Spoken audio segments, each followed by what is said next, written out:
Hi all. Today we are going to discuss about the topic object-oriented programming concepts. So let's have a look on key concepts of object-oriented programming concept. Before that, we have to know about procedural programming.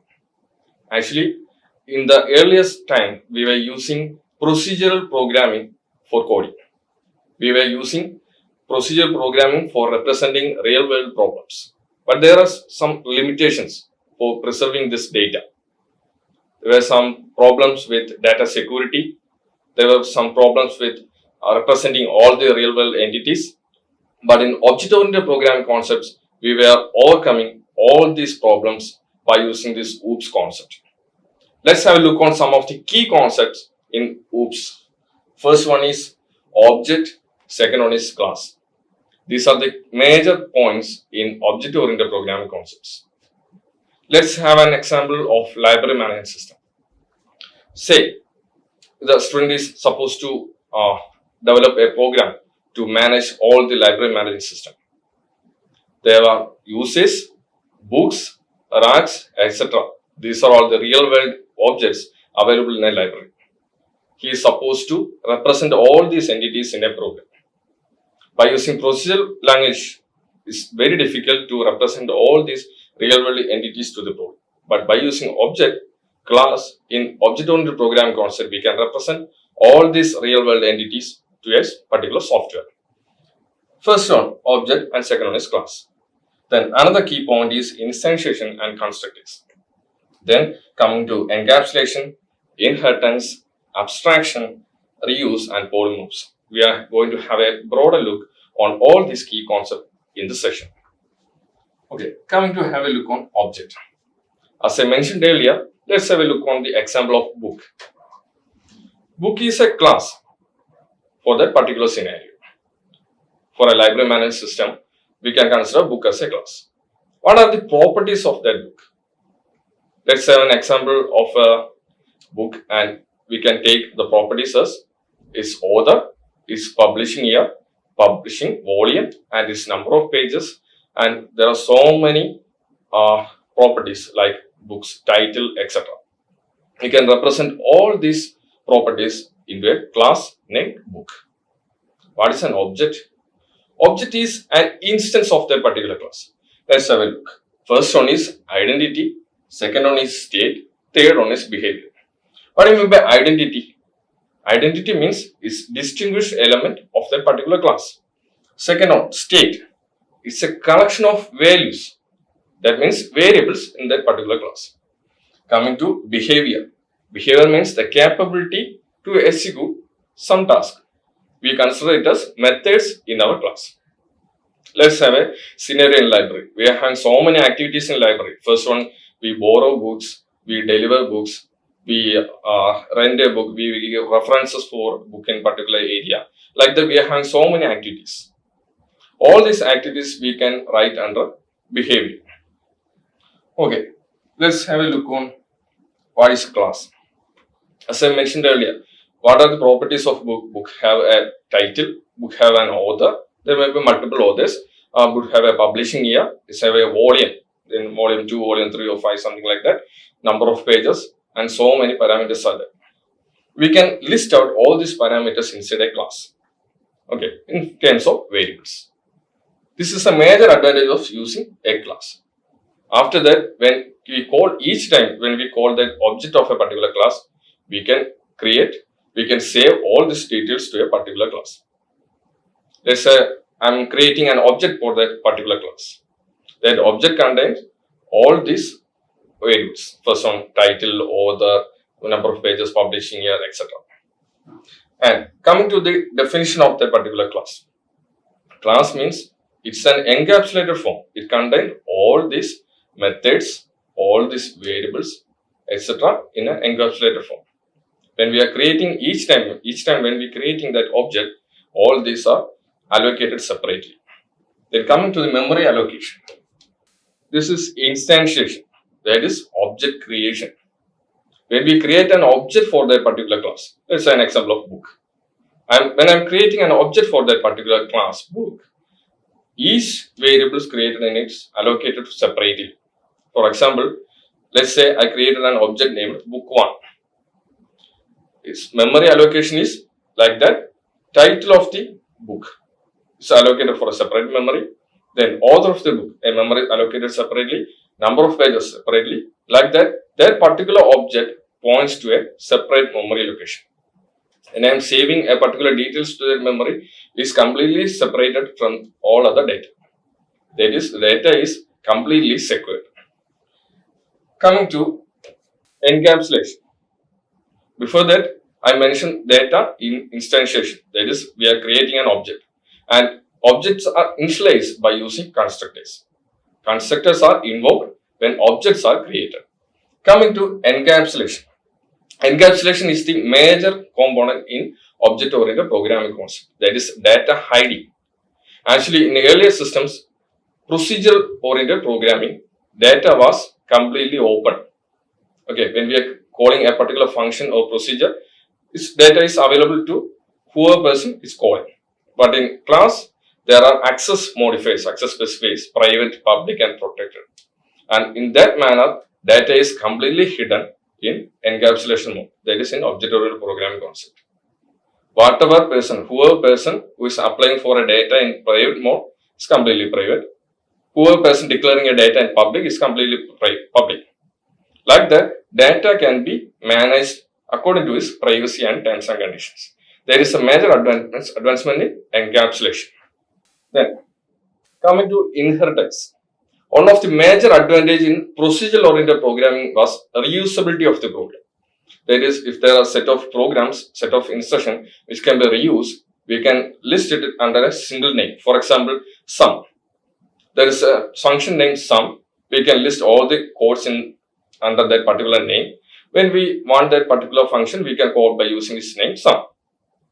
There is reusability. Actually, there are some problems still exist. That is the security of data, but it is completely covered in this inheritance. Actually, when we want a particular behavior of a real-world entity, we write that behavior as a method in this class. Whenever we want that particular function, we call it correspondingly. And inheritance is a scenario like if there is a class named A, there is another class named B. B is inheriting the properties of A. That means A is having some behavior and variables, B is having some another behavior and variables. But here B is inheriting A. So B is having all the properties and behavior of A. So there is no need to code again all these functions, variables from A to B. There is the reusability factor, the advancement available here. That is, the developer is no need to write the code again in class B. Coming to data abstraction. Data abstraction is the first object-oriented programming component that is giving more advancement in data security. That means during inheritance, there is a probability to getting all the variables or functions to the base class. But data abstraction means data is abstracted into a single module. We are applying access specifiers also. So the data inherited from that particular A means base class is completely undergoing to this access specifier. So the developer can change this access modifiers based on his requirement. So if we are having a particular data which is highly confidential to that particular class, we can set it as private. So it's available only to that particular member functions or particular scope. Like that, we can abstract data into a highly confidential manner.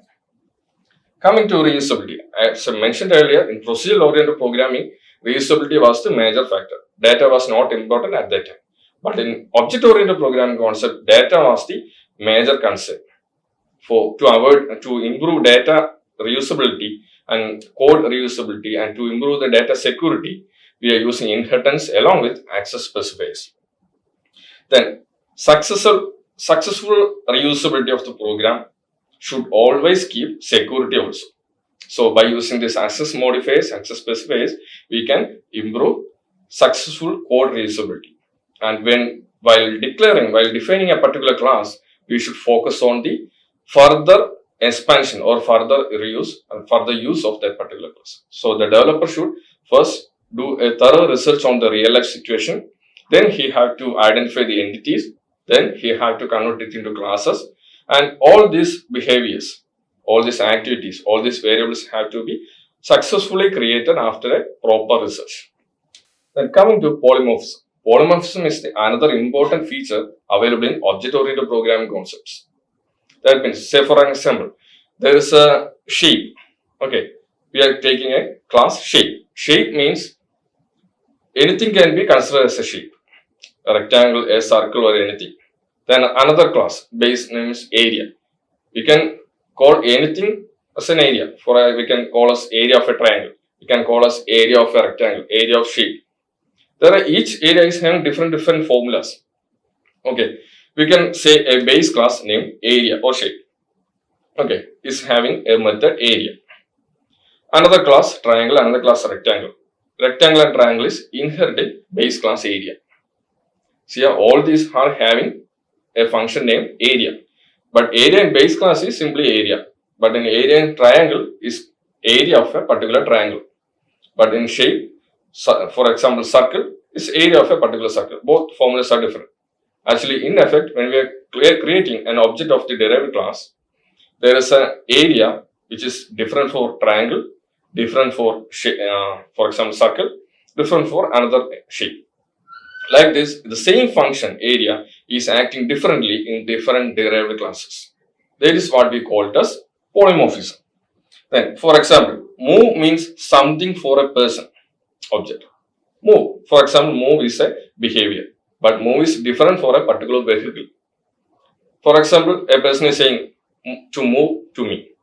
I am moving means I am walking, but for a vehicle, it is rolling its wheels. It is something another momentum. That's the difference in applying same function, same behavior to different classes. Coming to building complex systems. Actually, in the early system, procedural-oriented programming were not at all giving importance to data security. But coming to the object-oriented programming concept, data was the primary concepts. So, for example, when we are building a banking application, each values, zeros or ones, each values are very much important. But in procedural-oriented programming, all this data are completely open. If you are creating an entire program, all these values are completely open. Anybody can access. But coming to class, you give importance to data binding. Data binding means all this data belongs to a particular scope of that class. If that data is important to another class, derived class, it must be specified in public, private, or any other manner, and they have to access it in proper channel. Thus, we can implement more complex systems like banking application in this program, in this concept, object-oriented programming concept. And coming to proper use of OOP. What is the proper use of OOP? That means, as I mentioned earlier, if there is a real-world solution, if there is a real-world problem, the developer has to do a proper research. He have to identify the entities, identify the objects, and identify all the behaviors. Then he is supposed to create the class based on that. After that, he have to create proper functions, methods, and proper inheritance should be applied by using this access predicts.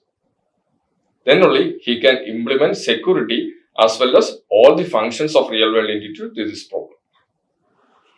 And the analysis of design of OOP systems require corresponding modeling techniques. What is this modeling techniques? Actually, there are several modeling techniques available there. The researcher, the developer has to do a proper research, and he is supposed to create a data model, and he is supposed to create the programming model. After that, he is supposed to convert all these models into a real world solution. There is the major concern in the OOPS concept. Coming to the end of this section, the main motive of this section is the researcher or the developer is supposed to do a proper research on the real world solution. He is supposed to learn all the problems, then he is supposed to convert into solution. The steps are, first one, for example, a library management system, he is supposed to learn the problems. He is supposed to identify the entities, identify the objects. For example, book is a class, and he is creating objects of that book to maintain all these properties, data hiding, abstraction, inheritance, polymorphism, etc. For that, he had to create all these based on proper research after proper implementation. Thus, we can implement more complex system into this solution. Thank you.